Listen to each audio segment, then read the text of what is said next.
24시간에 걸친 필리버스터와 주호영 국회 부의장의 사회 거부 논란 등 진통 끝에 국회 본회의를 통과한 정보통신망법 개정안.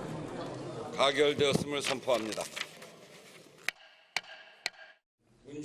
고의로 허위 조작 정보를 유통시킨 언론 등에게 손해액의 최대 5배를 배상하도록 했는데 이 법을 입틀막법이라 부르며 필리버스터까지 신청했던 국민의힘은 허위 조작 정보나 불법 정보를 판정할 기준이 모호하다. 민주당 마음에 들지 않는 정보를 봉쇄하려는 것이냐며 공세를 멈추지 않았습니다. 친민주당 매체들에게는 독과점에 가까운 안전지대를 만들어주려는 계산이 읽힙니다. 민주당의 추악한 속내가 고스란히 투영된 악법 중의 악법입니다. 그런데 정보통신망법에 대한 냉소적인 반응은 국민의힘뿐 아니라 진보 진영에서도 나오고 있습니다. 참여연대 등 시민단체와 언론단체들이 법 통과 직후 거부권 행사를 촉구한 데 이어 범여권으로 분류되는 진보당에서도 거부권 행사 목소리가 터져나왔습니다. 진보당 윤종호 원내대표는 국가 권력에 검열의 칼자루를 넘겨주는 행위라며 재논의를 요구했고 손솔 수석대변인도 표현의 자유를 위협하는 개정안에 이 대통령의 거부권 행사를 요청한다고 밝혔습니다. 이 같은 우려에 대해 법안 통과를 주도한 민주당은 언론이 위축될 수 있다는 지적을 이해한다면서도 부작용을 막기 위해 공세소송 방지 조항을 법에 포함시켰다고 말했습니다. 일부러 막 입막음하려고 봉쇄소송이라는 것을 하면 안 되도록 해놨어요. 봉쇄소송인 것으로 법원에 의해서 판단을 받는다. 그러면 소송비도 대줘야 되고 손해배상을 역으로 해줄 수도 있고. 그러면서 공정성 심의 폐지와 사실적시 명예훼손 폐지 등은 국민의힘의 필리버스터로 제때 처리하지 못한 것이라며 형법 개정에 맞춰 정보통신망법을 추가 개정하겠다고 밝혔습니다. MBC 뉴스 이기주입니다. 허위조작 정보근절법으로 불리는 정보통신망법 개정안이 더불어민주당 주도로 국회 문턱을 넘었습니다.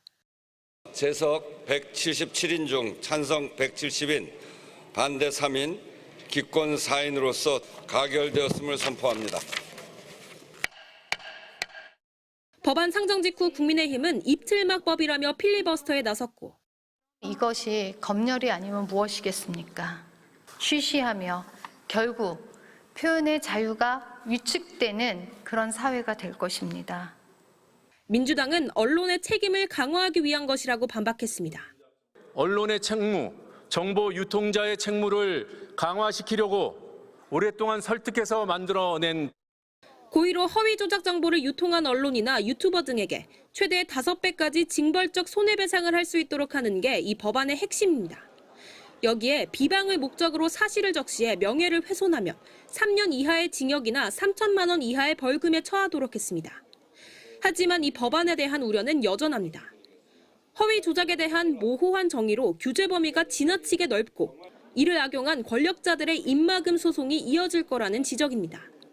언론노조는 소송 남발로 언론 자유의 위축이 우려된다고 꼬집었고 참여연대도 땜질식 수정만으로는 우려를 불식시키지 못한다고 비판했습니다. 범여권인 진보당 정혜경 의원조차 반대표를, 민주당 박주민 의원도 기권표를 던졌고 국민의힘은 법적 대응 방침을 밝혔습니다. 모두 헌재의 위헌법률 심판을 갈 수밖에 없습니다. 대통령께서는 반드시 제2요구권을 행사해 주실 것을 강력히 촉구합니다. 앞서 이재명 대통령도 사실적시 명예훼손죄 폐지를 검토하라고 했지만 이번 개정안에는 반영되지 않았습니다.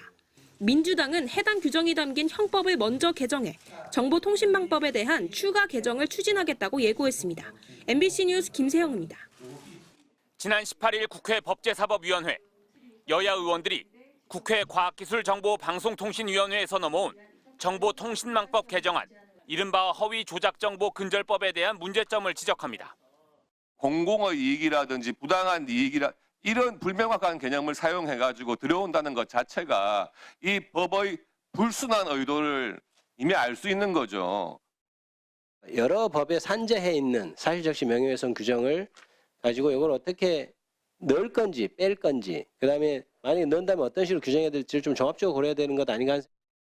여야 합의로 무난하게 수정된 줄 알았던 이 법안이 주말 사이 위헌 논란에 휩싸였습니다. 국회 과방위를 통과한 법안에는 허위 정보 유통을 처벌할 때 타인에게 손해를 가할 의도 또는 부당한 이익을 얻을 목적의 경우로 제한했는데 법사위가 이 요건을 삭제한 겁니다. 그런데 헌법재판소가 과거 미네르바 사건 당시 단순 허위 사실까지 처벌하는 건 헌법의 과잉금지 원칙에 위배된다고 위헌 결정을 내린 사실이 알려지면서 단순 허위 정보 유통까지 금지하는 법사위 수정안은 헌법에 위배된다는 지적이 나왔습니다. 언론과 시민단체의 반발에 결국 민주당은 삭제했던 문구를 법조항에 다시 집어넣기로 했습니다. 국민의힘은 민주당이 위험한 법을 호떡 뒤집듯 한다며 필리버스터를 예고했습니다. 슈퍼 입틀막법을 본회의에 올렸던 것입니다. 사실상 국가가 정보의 허위 여부를 직접 판단하고 정보를 검열하겠다는 검열국가 선언입니다. 수정에 수정을 거듭한 우여곡절 끝에 허위 조작정보 근절법은 내일 국회 본회의에 상정됩니다. 하지만 최근 내란재판부법에 이어 정보통신망법까지 국회 법사위와 여당 지도부 간 엇박자로 보이는 상황이 반복되자 민주당은 당황스럽긴 하다면서도 의견을 다양하게 수렴해 최적의 대안을 만드는 과정으로 이해해달라고 말했습니다. MBC 뉴스 이기주입니다.